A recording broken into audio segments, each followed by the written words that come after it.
name is Paige, and welcome back to Paige Pilates. Today we are talking about the double leg kick.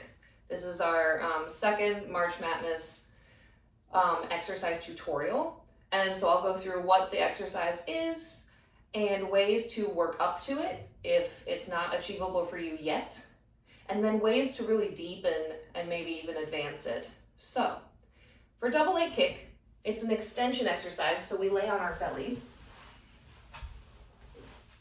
And like the full expression, the classical version, you turn one cheek to the mat and you grab your hands as high up as you can on your back, allowing the elbows to reach down towards the floor. Now, ideally, your legs are glued together. My SI joint does not enjoy that, so I will not do that. You pull your abs away from the mat and kick both heels to your seat. 1, 2, 3. Extend the legs to straight as you reach the arms back and open through the chest. Other cheek to the mat, kick. 2, 3. Inhale, extend, and lower. And as you do this, your lower back remains long and stable, and you open through the chest, through the upper back. And then after this one, it's always really nice to send the hips back and stretch. So, several things to work on here. One is if you're just starting this exercise, lie down on your belly, and you could place your forehead on your hands. I'll lift my head so you can hear me. And just work on what I just did. Lengthen your tailbone towards your heels so that you're not dumping pressure into your lower back, but you're actively trying to lengthen the lower back. So I'm pulling my abdominals away from the mat, like it's icy cold and my shirt is thin. That's the first thing I would work on. Then, can you lift your kneecaps just a little bit off the mat? And you bend the knees and work the hamstring curl. And you can absolutely start slow and then work up to having that speed of the 1, 2, 3. But can you do that hamstring curl without arching the lower back? I'm exaggerating. But you shouldn't feel any pressure in your lower back when you do this, any strain. Your lower back should be lengthening because your abs are so supportive. So that would be the first thing. The second thing is I would take my arms down by my sides, palms face in towards my hips, and then work on lifting the upper back, because that's the other part of it, and lowering. And again, my abdominals are not pushing down into the floor. My abdominals are lifting away. Because a lot of times when we're on our belly, we push the belly down. You want to do the opposite of that. And so find your upper back extension here, where you're extending from the upper back. You're not crunching your neck. It will not thank you for that. You're lengthening the back of your neck and your heart is moving forward. That will feel so much longer and so much nicer. And now, a lot of people, this exercise is tricky because of shoulder limitations. So here is a version that I do for people whose shoulders cannot or maybe should not go into this position. I would start with the arms down by my sides and kick. 1, 2, 3. And just find that lift. Turn the head and kick. 1, 2, 3, and extend. So that way you can do that version and not have to fold. Yeah, you might be dealing with something to do with the rotator cuff, or really remember that pain, not what we're aiming for in Pilates. Challenge, effort, yes. Pain, no.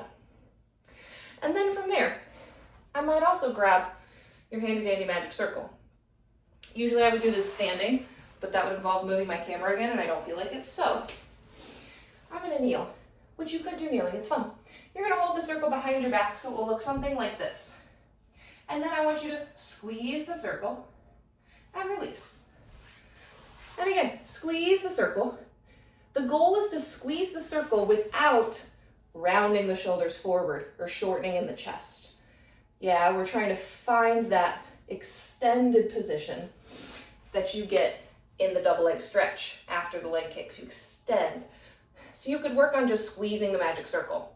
I often sneak that into my classes when I'm having a circle day. And so hopefully when you do those magic circle squeezes, you feel some activation in your triceps and your upper back, because that's one of the other wonderful parts about this exercise.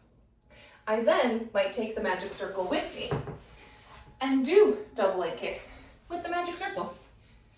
So you would hold it with bent elbows to start and do your legs 2, 3, then extend, reach the circle back and squeeze it just like you did standing.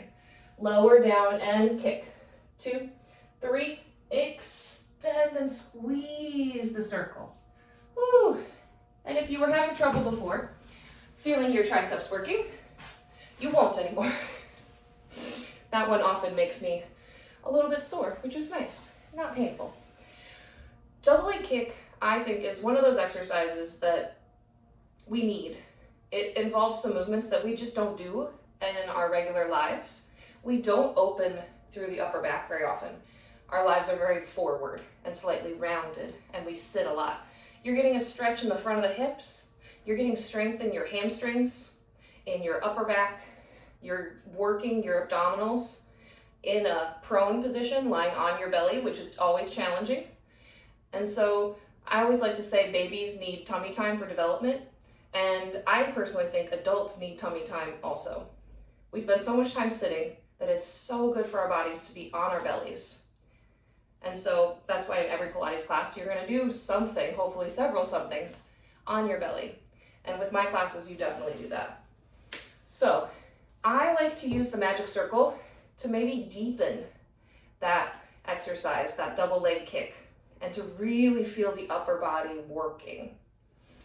And you just keep practicing it and getting longer and longer through your whole spine, so that no, the goal is not to feel your lower back get shorter.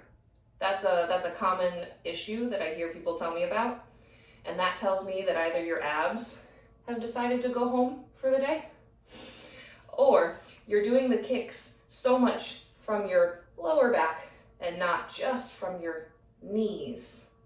So it's always good to break the exercise in half and just work the legs and then just work the upper back extensions. So I'll often put that sequence into my classes to work one half, the other, and then put it together. I hope this was helpful. And if you have any questions, drop them below in the comments. I would love to help you more work on your Pilates. I do virtual private sessions, as well as there will be more classes coming up here on my YouTube channel. So don't forget to follow and subscribe. Maybe send to a friend who's struggling with this exercise or just is looking for more Pilates content. So until next time.